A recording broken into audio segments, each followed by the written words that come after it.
Okay, ladies and gentlemen, slugs and leeches, we are here now in Mrs. Donathan's 7th hour class, and we are making, I was invited, we are making, I'm sorry, what is this called?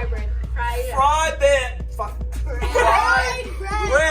And so I've got some honey, some powdered sugar, all these young galloping gourmets have told me how to make it, and so now, I guess this is the time that we've all been waiting for. The taste test. So now it's a taste test. Man, I love bread products.